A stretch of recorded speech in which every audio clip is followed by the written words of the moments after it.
You see all the van life photos, you watch all the van tours, but do you wonder what this nomadic lifestyle is all about? Are you curious about life on the road? Social media calls it #vanlife. We call it home. I'll ask 10 questions to get you the stories that you want to hear from the people who live, work, and travel and adventure in this nomadic lifestyle. Welcome to Life on the Road.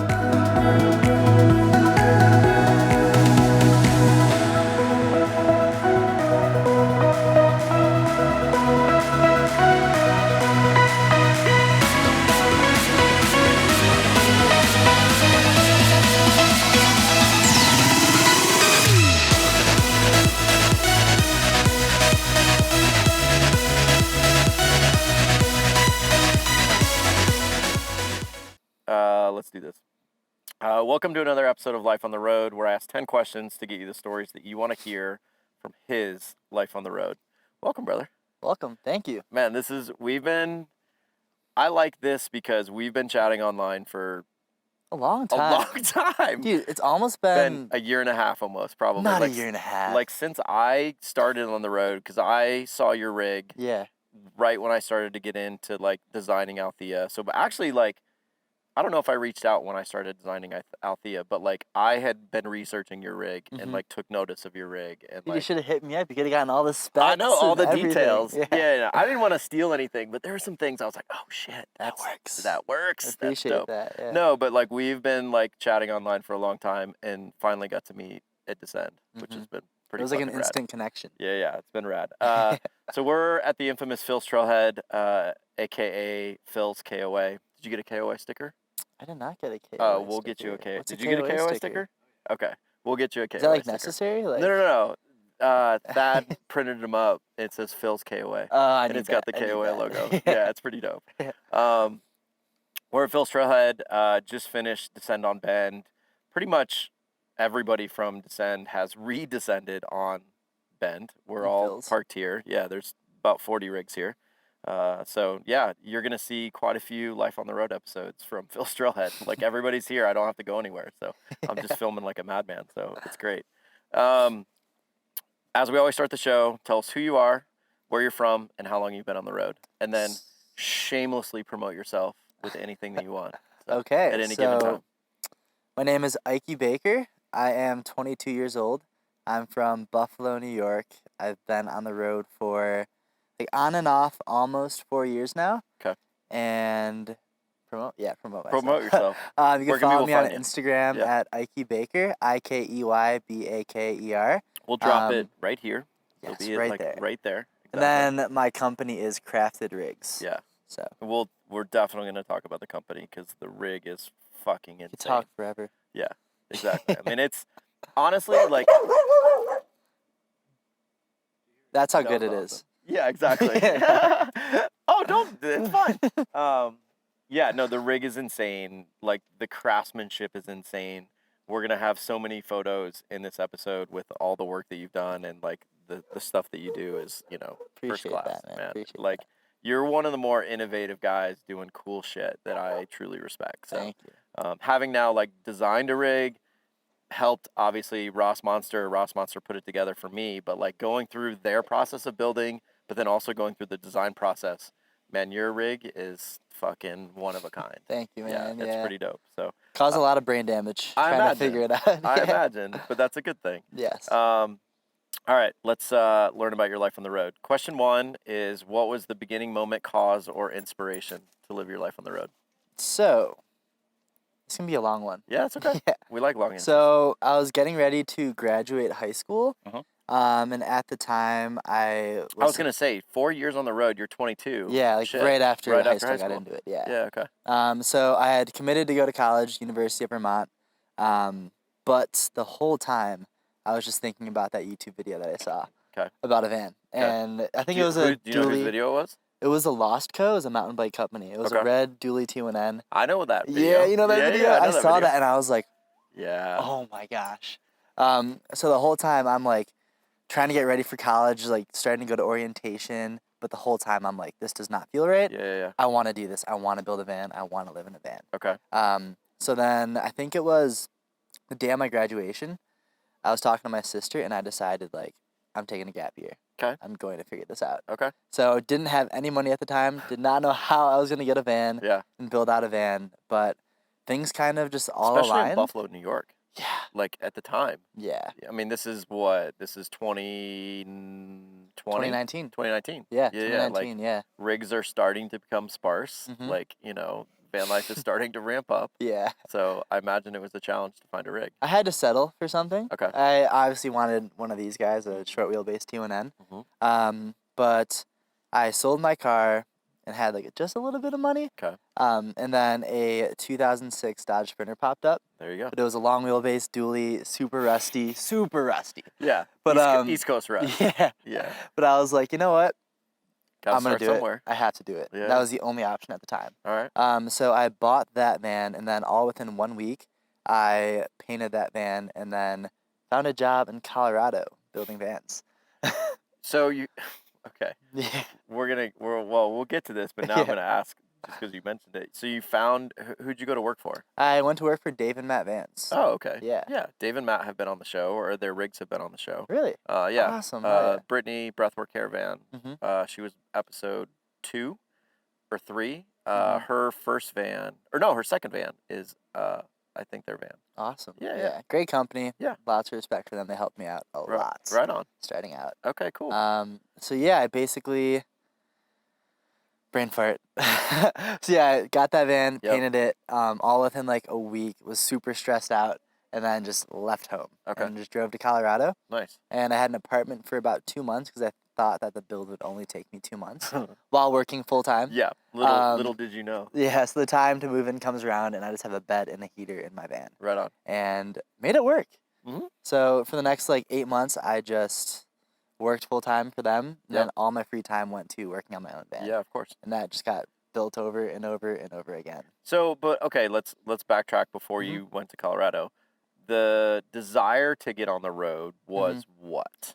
The desire to get on the road was like what was in Buffalo or what was not college kind of speaking to you and saying, okay, you should do something different? Yeah, so I realized that like the only reason why I wanted to go to college was to go somewhere cool. Okay. Like I was basing my college decision off of location. Sure. So Vermont and Colorado were like my 2 options because I love to mountain bike and ski. All right. And then I kind of had to like check myself, like, do you want to be like $100,000 in debt, or just like spend a year, like just in a van in that figuring place, it out, enjoying it? Okay. Because my whole life growing up, I like loved those. Those are my passions. Okay. So you really like you weren't 100% like committed. You were committed to the gap year. Yes. And then van life, you basically came out, fell in love with van life, and then the rest is history, basically. I knew damn well that gap year was going to be way longer. Okay.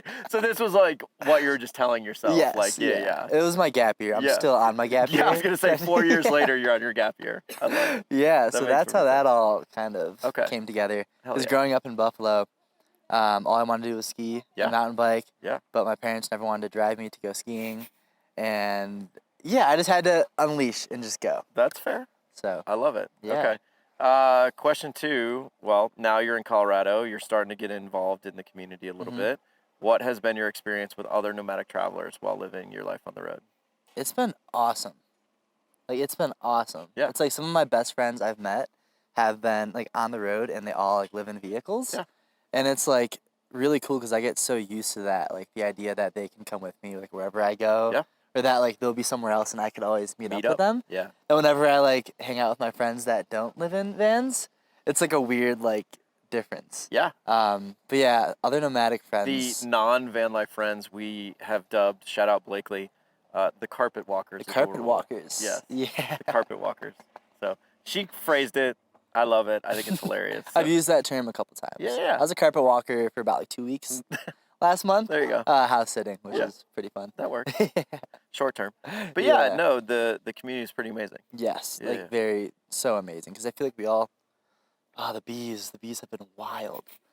Yeah, welcome to Oregon. Because I feel like what we all have in common is we all come from somewhere, but we're seeking community, and we're seeking like so much more. Yeah. And we're all just so driven to be together. And we all have the one thing in common. We all live in a rig, you know, so we all experience the ups and downs and the challenges of van life, of nomadic travel, of living out of a vehicle full time. So we don't have to discuss that. We know those ups and downs. Like we kind of skip over all that and kind of get into the like the meat of like who you are, you know. One thing that I do really like as well is that I feel like a lot of us are very like emotionally intelligent, so we're all able to just kind of like talk about our feelings together. And I think this community is extremely open, and you know, I think, you know, for the most part, communication within the community is pretty amazing, and it goes without saying, you know, you're gonna need help at some point, and reaching out to the community, you know, there's always gonna be somebody there to help you, which is pretty awesome. Yeah. So I love that. Question 3 is, what has been your biggest failure? What has been your biggest triumph while living all your life on the road? Oh, I wish I saw these questions beforehand. I thought I sent them to you, but I guess I didn't. My biggest failure you're and my biggest triumph. Yeah. Wait, what are the differences between the two? I mean, what's like some of the most positive things that have come out of van life? What is, well, it's not the hardest because that's another question, but like what have you massively failed at? What do you think you've massively failed at? So some people would see this as a failure, some wouldn't. But I feel like I have massively failed at committing to something. Okay. I feel like living in a van has kind of grown me to be, or like bred me to be this person that always thinks that they might go somewhere else or that there's somewhere else to be. Okay. So I struggle to really have a long-term mindset. Okay. And commit to things in the short term. Okay. Yeah. Do you think van life has improved that? Do I think van life has improved that? Or has it helped you with that? So I feel like van life has kind of created that. Okay. In a way. Okay. Yeah. But but being in a van makes that really fun.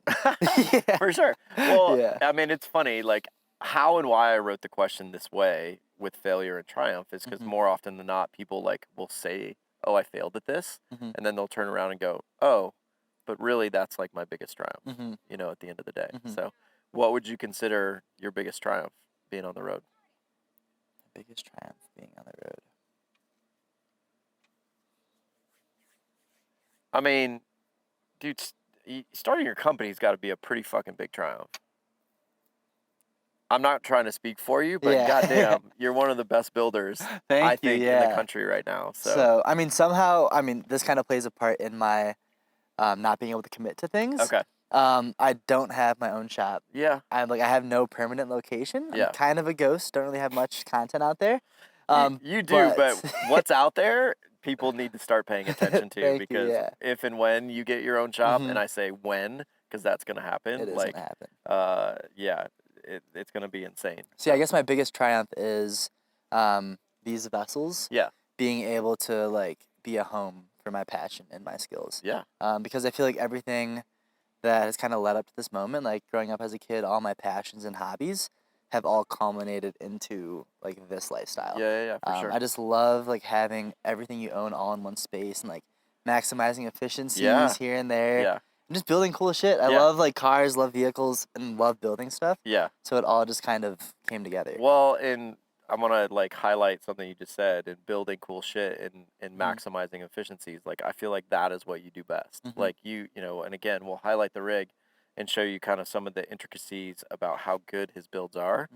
That is what like I think you do best. And appreciate it. How many rigs have you done? Like for not only yourself but others? Yeah. So like kind of what has been the number that you've been associated with? So this is my third personal van. Okay.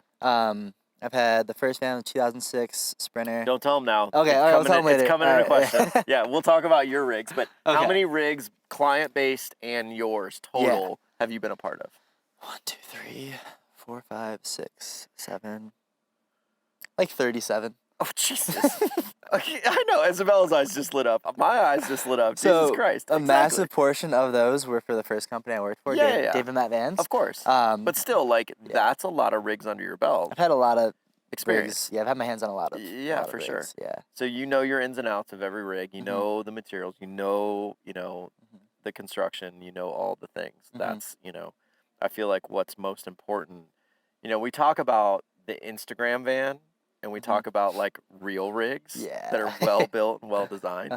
The shiny object that has shitty components that people are just trying to like, sell and be, flashy and take pretty photos of. Things look really good in pictures. Yeah. Like, things look really good in pictures. I'm a professional photographer. I can make shit look good. Yeah. But when you get to the bones of stuff and how stuff's made, it makes a big difference. And that's where I think, like, you know, your pedigree and the shit that you've learned over the years, like, it's obvious with the rigs that you've owned, you know what you're doing. So, thank you, man. Yeah. Question 4. You have a girlfriend, so I'm going to phrase this. I don't have a girlfriend. You don't have a girlfriend now? No. Were you dating somebody? No. Okay, yeah, I was. Okay. We're still really good friends. Okay, right on. Sorry. But... You know, sensitive subject. Yeah, whatever. yeah. Did you start your life on the road as a single person? What is it like living your life on the road as a single person? So I started my life on the road as a very single person. And I was single for a very long time. Okay. Yeah. Yeah. And then what's it like living on the road single? Or dating on the road? So while I was single, I guess? I don't know. I like single in air quotes. While I was single, honestly, I was so distracted that it did not bother me at all. I was just so like focused, head deep into building. Yep. So I didn't really mind at the time. Okay. I've done both though. I've had been single and with a girlfriend. Right on. And with a girlfriend, it was so good. It was awesome because she also had a van. Okay. So we were kind of like mobbing around in each other's vans. That's always the topic of discussion when it comes to dating on the road. There's always like two camps. It's you either buy a rig together, you design it together, i.e. Woodstock on wheels, you know, John and Carly are building it with both of them in mind. Yeah. Or you have separate rigs. Yes. Like, I can't imagine somebody coming in and moving into Althea and making that work. That just won't fly. So she did actually, she moved into your rig? When I met her, she didn't have a van. Okay. And then but you were building it. So yeah, and then she ended up getting a van. Okay. And she was staying in my van, here and there while building it, just because it's super uncomfortable. That's, I mean, sporadic time in the van. It's not bad. As good as it could be, honestly, because like all of her stuff was in her van, and then she'd come into my van. Okay. It was that works. But yeah, moving her stuff into your van. Can you imagine? I have no room. We were just talking about. He has two cabinets. I have like one big upper cabinet, and there's 3 sections about like that big. Yeah, for clothes. And 2 of them are clothes. Yeah. Yeah. So yeah, you're not giving up any space to a female for clothes. I thought I would be able to, like building it, like, oh, I'm gonna leave this cabinet here, leave it empty. No chance. No, it's got filled instantly. Yeah, quickly fills up. For sure. Question 5 then. What's the best place, craziest place you've had sex during your life on the road? Probably in San Diego at the Glider Port at nighttime with the doors open. That's a pretty dope spot. Yeah. Yeah. I mean, San Diego, beach, water. I like that as well as like laughing at you. It's amazing. I mean, there's plenty of other spots like pulling over on the highway or like in nature. I love that one in a sense that it's like, the moment's here. Nope, I'm pulling over. Yeah. Like, it's time. Like, you get in the eyes and you're just like, I feel you. Your bed travels with you. It's fine. Like, it works out. So, yeah. There's always somewhere. Yeah, exactly. Yeah, if the van's rocking. I was going to say, you see a van on the side of the road just slightly moving. Yeah, it's probably happening. So, question 6, how do you make money while living your life on the road? I mean, okay, good question. Yeah, so I guess this could kind of play into like my failure. I wouldn't say failures, but one thing that I struggle with on the road is that I can only make money in a physical location. Sure. Building vans. Yeah. And I feel like I've kind of locked myself into that mindset just because I enjoy building so much. Yeah. And you're fucking good at it. Yeah. You should do it. So like, thank you. Yeah. So majority of like the van life I have lived has been kind of stationary. Yeah. I'd say about 70% has been stationary. Yeah. Just kind of like in a location building. Yep. Denver and San Diego, right? Gypsum, Colorado, which is right outside of Vail. So really good area. Fucking actually. area. And San Diego, a little bit back home in Buffalo, and excuse me. And now we are in Bend. So I'm testing out Bend. Yeah. So you've been here a minute. I've been here for almost 2 months. Okay, cool. Yeah. And you're kind of not setting up shop here, but rig. I know it's a sick rig, right? Yeah. The really troopy with the old Landy. Yeah. Built out. I don't know what the sick. Body was. What's the? I didn't see the camper. Yeah, I didn't see the camper. All I know is old and sick. Yeah, exactly. But Bend is now your kind of new spot, and you plan on being here a minute. Yeah, I mean, I'm hoping to be here for a very long time. Okay. Unless something else pops up. I mean, it's one of the most van accessible cities, Yes. I think, in the country. And, shout out to our community that needs to take care of Phil's, and we need to take care of the places around this place because they are so welcoming here in Bend. And, we need to ensure that we can continue to come back here and spend time here. But, yeah, I mean, it's one of those places where you're going to get tons of clients and customers. Yeah, so I think it makes this place sense. is so unique too, just because there's so much to us do. that live in vans, it's like there's all this land right here. Yep.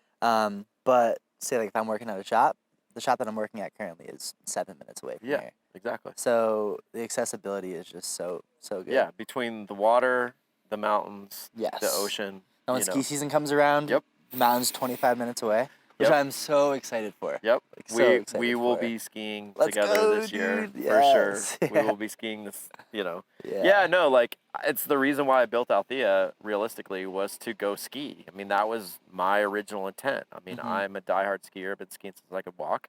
Like that was the reason I wanted a van was to spend time in the winter, to go to, chase snow basically.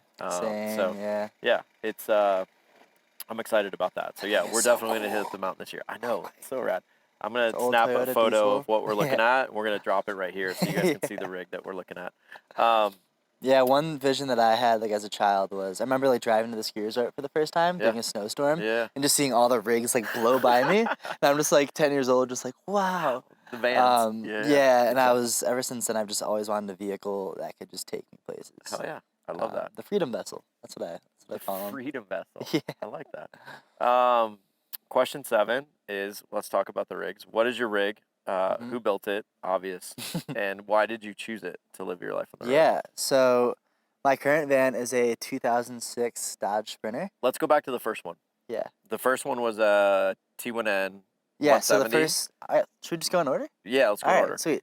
So the first one was a 2006 T1N. Okay. 158 wheelbase. Okay. Dually, and it had 89,000 miles. 158 dually wheelbase. Yeah. 2-wheel drive? 2-wheel drive. Okay. Yeah, that thing ripped though. I imagine. That thing, yeah. I imagine. That thing was with really a T1N engine, I bet it got great gas mileage. Got I bet it was 18-ish. I bet it was a beast to drive. Yep, had some KO2s on there, so it got pretty much everywhere I needed it to go. I bet it was a pretty rad rig. Yeah. Rusted or not, I bet it was a pretty rad rig. Covered up the rust the best I could, so it looked all right. I get it. Apologize to whoever owns that now. Apparently it's in Bend, actually. Oh, shit. Apparently it's in Bend. I need to track it down. My Defender's in Bend. Really? Yeah, the one I sold. Have you seen it? Yep. Has it been here? Yep. I cried. Huh? Yep. I was like, I should not have sold that. Yeah. That was my first van. I had that for about 9-ish months. Okay. Maybe a little bit longer. All right. So you bought that 2019. 2019. Sold it 2020. Bought that in August of 2019. Okay. And sold it in July-ish or June, somewhere around then. Okay. Good time to be selling. Dude, it sold in 2 hours. I imagine. Yeah, it sold so quick. I imagine. Then next rig. Yeah, so after that, I was very in the building scene. I was like, wow, building vans, it's such good money. Yeah. I want to do this over and over and over again. Yeah. So in that moment, I sold that van, looked at my dad, and I was like, we should go to the dealership. So I went to the Mercedes dealership, and there was Avery's just pulling up. And there was a brand new 4x4 at 144, had factory swivels, maxed out, LEDs, everything. Yep. And at the time, it was no payments for 3 months, and it was way cheaper than they are now. Yep. And I was just I think I was 19 at the time. Hell yeah. And I was like, fuck it, I'm getting this thing. Nice. So I ended up building that thing out. 2020, 144, 4x4. 2019. 2019. Yeah, yep. 144, 4x4, brand new. Okay. That was crispy. Love that. So I ended up getting that, built it out in about 4-ish months. Okay. Ran out of money, big time. Were you able to finish it before you ran out of money? Yes, I finished it, and then I had this idea that I had to drive it all the way to California to sell it. Okay. Because nobody in Colorado was looking for vans at the time. Yeah, so I was in Buffalo at the time. Oh, you were in Buffalo at the time? Yeah, I was in Buffalo. Okay. Yeah. That makes more sense. Yep. I'm with you on that. So I was like, I need to be somewhere cool. I had this vision of just taking it out and using it. Okay. So I built that whole van for myself. Yep. Thinking I would keep it. It was yours, yeah. But once again, as soon as I posted it for sale, it sold. It was like that. Did you sell it in California? I sold in California. Okay. Yeah, but that whole process, I learned a lot. I was super stressed out. The selling process? The selling and the building process. Okay. It was my first real entrepreneurial like big entrepreneurial venture. Okay. And being so young at the time, wanting money, and I learned a lot. Sure. Was very stressed out the whole time. Yeah. Very burnt out the entire time. Yeah. And it took me a week to take pictures and write the ad just because of how stressed out I was. Okay. But then once I posted it for sale, I thought that I would be relieved once it sold. But it sold, had all this money, but honestly, it was like the most unhappy I've ever been. Interesting. In a really weird way. Talk about that for a second. Yeah. Loneliness is a topic that we talk about all the time on the show. Mm-hmm. But like, you know, in your world, you're building these rigs to make money. Yeah. You're building these rigs to grow a business. Mm-hmm. You imagine it to be very fulfilling and very rewarding, mm-hmm. but yet you do all this, you build a great rig, you sell it, you make money. Yeah. And now you don't feel good at all. That did not feel good at all. Wow. Like at all. Like, it was, Okay. I mean, a little bit, obviously. A little bit. I was very grateful for everything. Yeah. But yeah, like in the process, I was just building, and I felt like I wasn't really focusing on any like relationships or friendships or like myself at all. Okay. It was just, burnt out. Yeah. And I thought that's Very like all stressful. that existed. Yeah. And like, oh my God, I have to sell this thing, and worrying that it wasn't going to sell. Okay. And then once it sold, it drove away, and I have a suitcase and my skateboard on the like streets of Santa Barbara. And I was just like, now what? Shit, now what? Because all I thought about for the last like 5 months was that van and selling that van. Yeah, of course. Thinking that it would be my entire life. But that thing drove away so fast, and I never saw it again until I've not heard of them. Yeah. And then all of a sudden I was like, okay, I'm back to day Square one. Yeah. Yeah. Now what? So it really forced me to kind of like reflect on like why I got into what I was doing. Yeah. What has been that transition like? Now, we talked about it. You said you've done, 30 some odd rigs at this point. So from rig 2 or 3, whatever ish, to now, like what has that transition been like to learning how to deal with not only the time and energy that you're putting into the van builds, but then living your life at the same time? So balance has been a huge thing.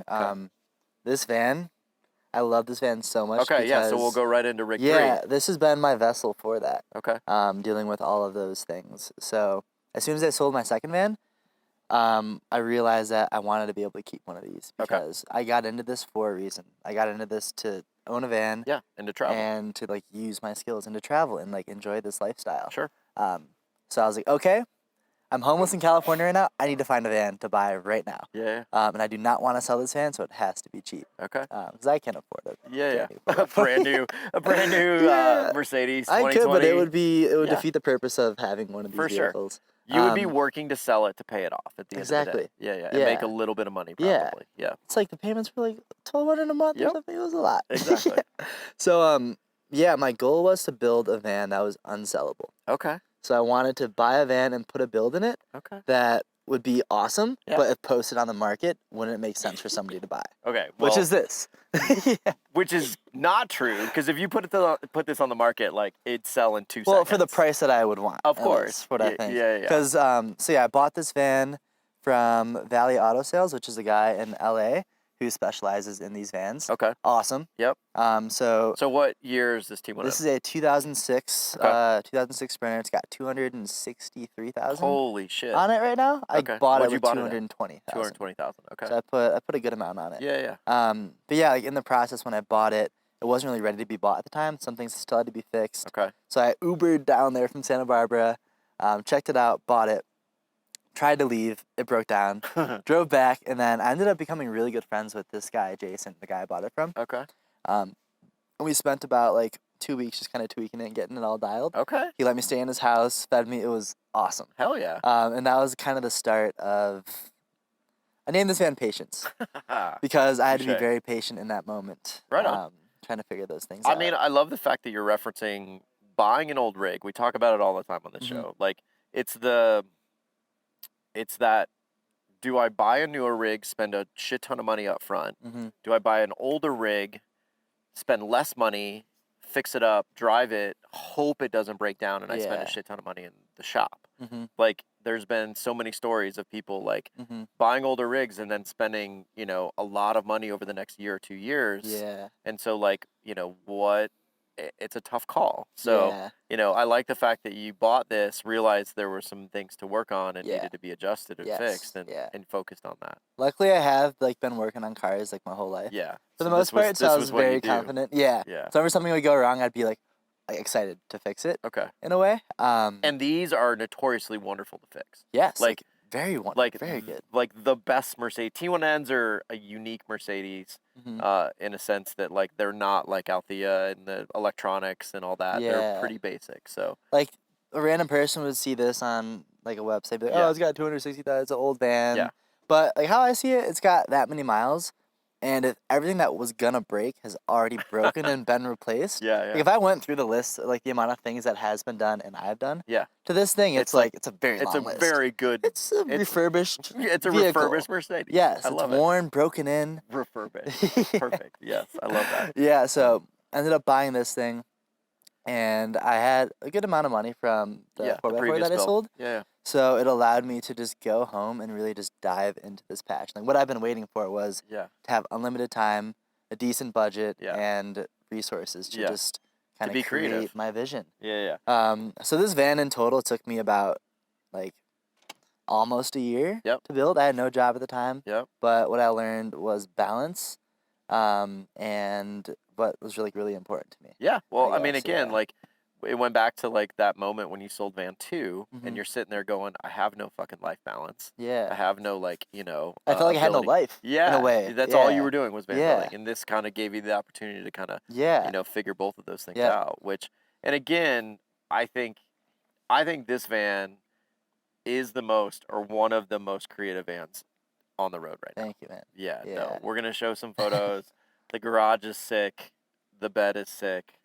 All the things inside. So there'll be a slew of videos and photos that we'll put on here. So appreciate it. Yeah. It's pretty rad. I sat down for a month trying to plan out this layout. Yeah. Because just from the past few vans that I lived in, there were some things that I really wanted. Yeah. One of them being I wanted to be able to sit 3 to 4 to 5 people inside. Yep. Effortlessly, no swivel seats, no chores. Yep. This van was built around eliminating chores. I do not like putting up window shades. Yep.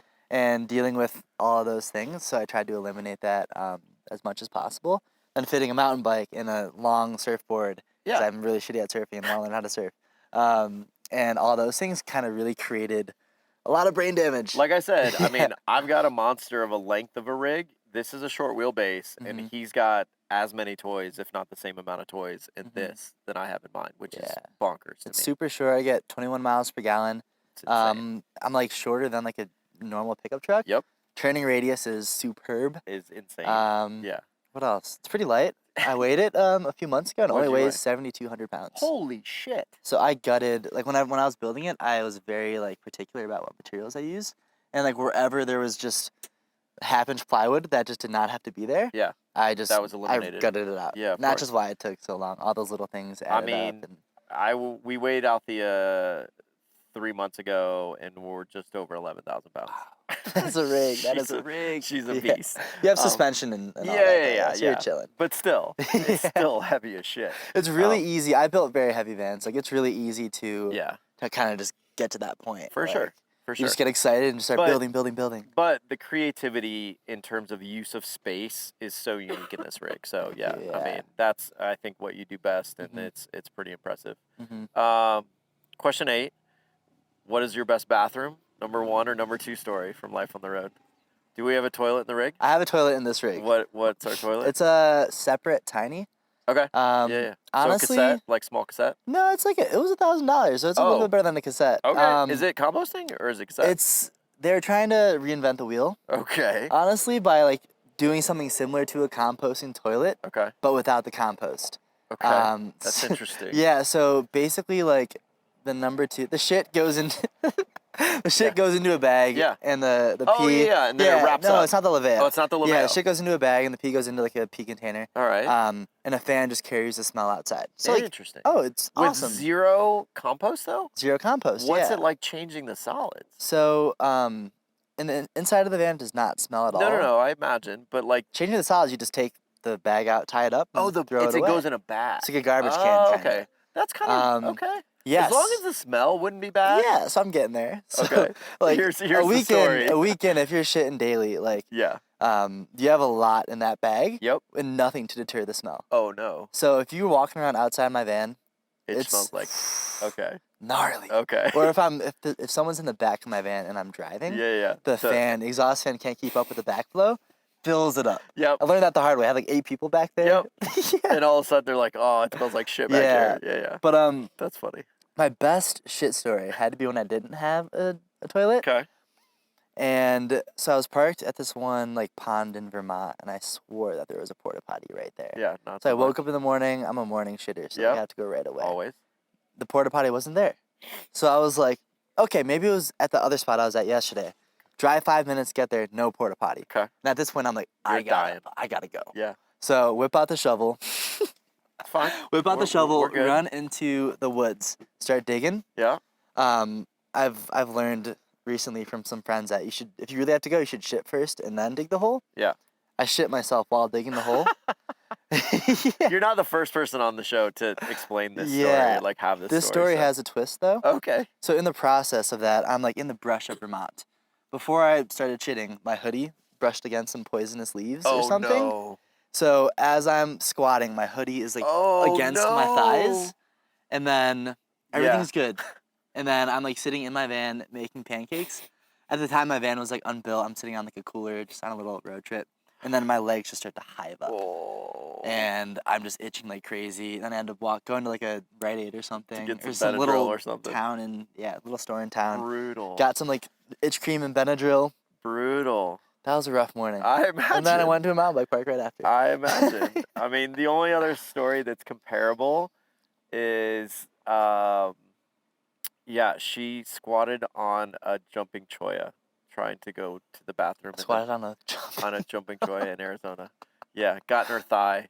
Like, yeah, that's the only other comparable story to that. But like, the vibe. Yeah, but like the whole like poison oak, poison ivy, I imagine. Because like, I mean, if something like jumps out, like you just still go like. It's a wonderful story. Yeah.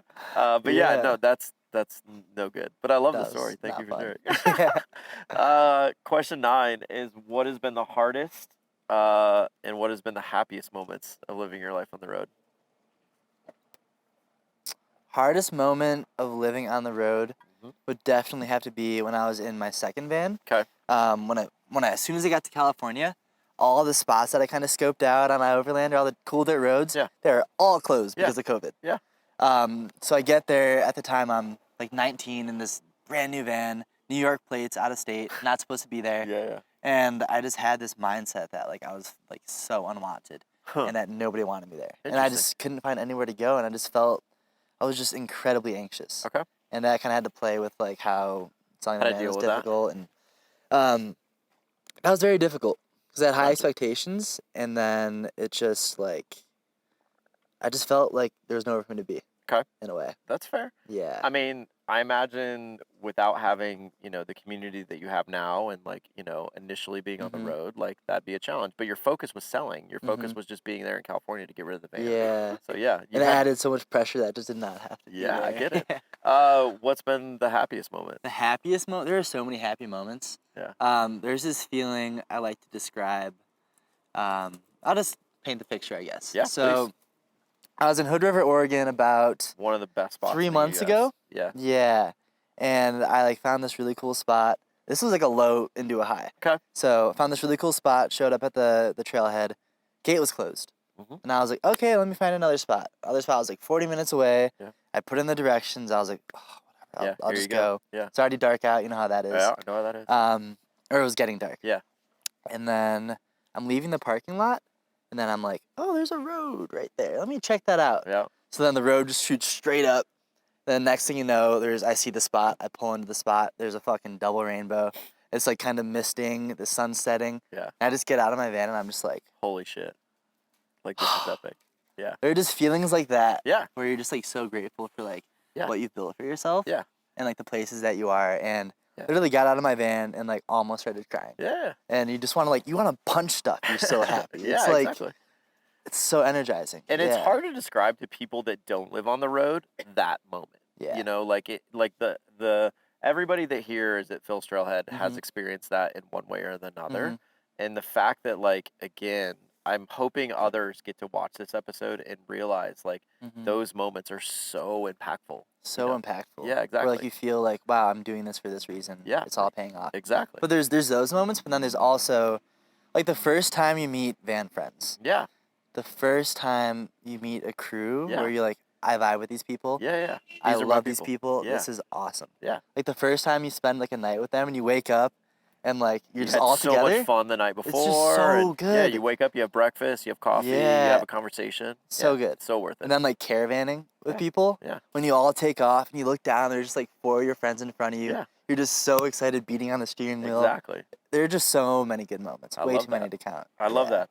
Our last question, question 10, define hashtag van life in your own words, and then provide a piece of advice for somebody wanting to live a life on the road. Hashtag van life. It's getting cold. I'm starting to shiver. Yeah, no, it's a little chilly. Yeah. Hashtag van life in my own words. Van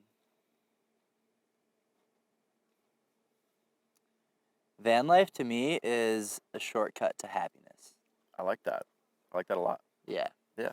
It's a shortcut to happiness. I mean, Isabella just pulled out the blanket. Yeah. It's getting chilly. I know. Yeah. I feel like it allows you to kind of instantly do what you want to do. Yeah. Versus kind of going and playing the game and going to college, doing whatever it takes to get to a point where you feel like you're fulfilled. But, like, you live in a van, you have your own house, you have your own vehicle. Yeah. And you are free to go wherever you want. It is 100%. Like a shortcut to happiness. Yeah. No, honestly, and I can relate to that in the sense the last year and a half for me has been the happiest I've ever been in my life. Yeah. Yeah, easily. It's not even close. So freeing. It is. It is. Nothing else compares to it. Yeah. Yeah. I love that. And a piece of advice you'd give somebody wanting to live a life on the road? I'd say set, like, super tiny goals for yourself. Yeah. Because it's really easy to kind of get caught up in that vision or that dream of that Instagram van. Like, exactly. Get caught up in van life. Yeah. That hashtag van life. Because, like, like, how am I gonna get to this awesome rig that is just perfect for me? Yep. And, like, you're not just gonna get there. Nope. There's a lot of work that goes into it. Yep. So setting super tiny goals for yourself. Yeah, I love that. Helps a lot. So start with, like, okay, I'm gonna save $100 a month, and then it'll build up. Correct. Or I'm gonna start by just getting a van. Yeah. And then every day, if you accomplish one little task of that van, it'll add up and add up and add up. Yeah. So be patient through the process of trying to get on the road. Patience. Yeah, that's why you named it patience. I love that. Yes, yeah. No, it makes perfect sense. And we talk about it all the time. The community doesn't care what rig you have. They care that you're here with us. Come out in a raw van with a sleeping bag and a sleeping pad, and you're going to be good. The happiest people I've met have been in just like shells, cars or cars. A no-build. Exactly. Like, hey, Everest, buddy. Yeah, exactly. So, like, that alone, just being patient and taking small steps, I think is a great piece of advice for somebody coming out here or new to the community, for sure. Give me 30 seconds. I feel like there's going to be another one. I got you. Yeah. I mean, we are losing light, but we're good. Your van looks fucking sick. So Thank I love you, it. Just gotta do it. Yeah, you just gotta do it at the end of the day. That's the piece of advice that everybody gives that I absolutely love. I'm glad that people over and over and over and over say this. Like, just start. Yeah. Because it's hard. It's not easy to do it. It takes guts. It takes it takes some.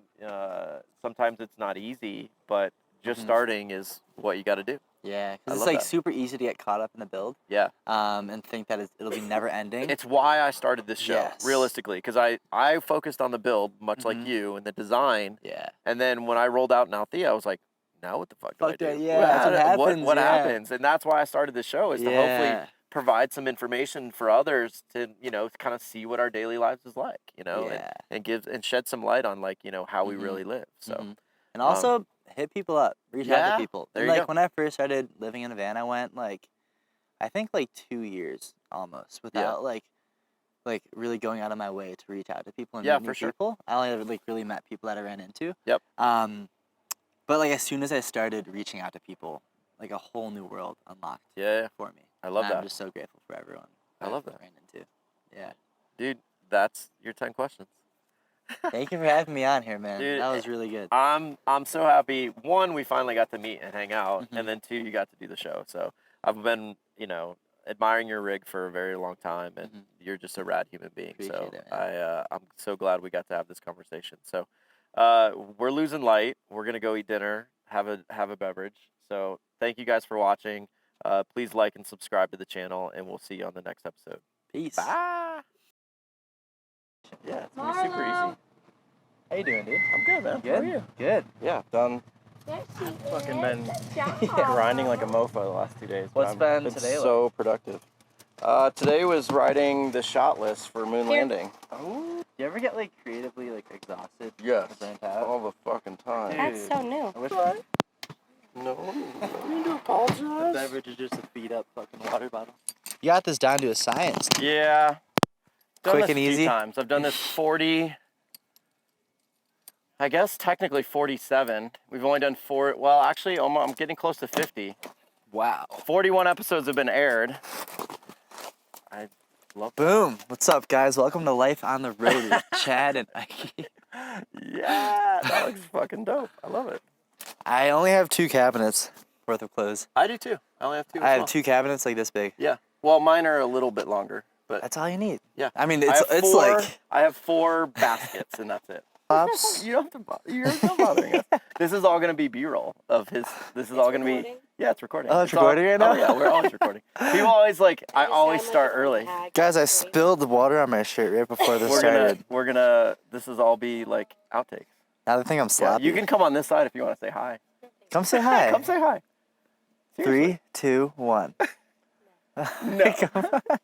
Everybody, this is Isabella that we're talking to right now, and we're gonna post a photo right here of her, so you know like who she is. She is. There she is. Exactly. Welcome to Life on the Road. That's right. How long have you been living on the road? I've been living on and Are you off stealing the my road. interview? Yeah, sit down right now. I love it. Hi, I'm Chad. Yeah, fuck y'all up. A tiny little woman making my way in the world. This commentary is gonna It's gonna be amazing. She's just behind the camera. I love it. I absolutely love it. This. All right, let's do this. Let's do this. We're losing light, but I've got the 2.8 on. We're good. That's it. Hell yeah, dude. That was so good. That was good. Thanks, man. Oh, I appreciate you. That was I appreciate you too. Wow, that flowed effortlessly. It's super fun, right? Yeah, I had no expectations. I'm happy I didn't. Good. Yeah, I mean, I like people are. It's a conversation. It's a simple conversation. That was such a chill conversation. Yeah, You're a good podcast host too. I hope that Make it easy I'm to getting flow. better at it. Like, I go back and look at the early episodes, and I'm like, ooh, Ooh, yeah. not so good, but.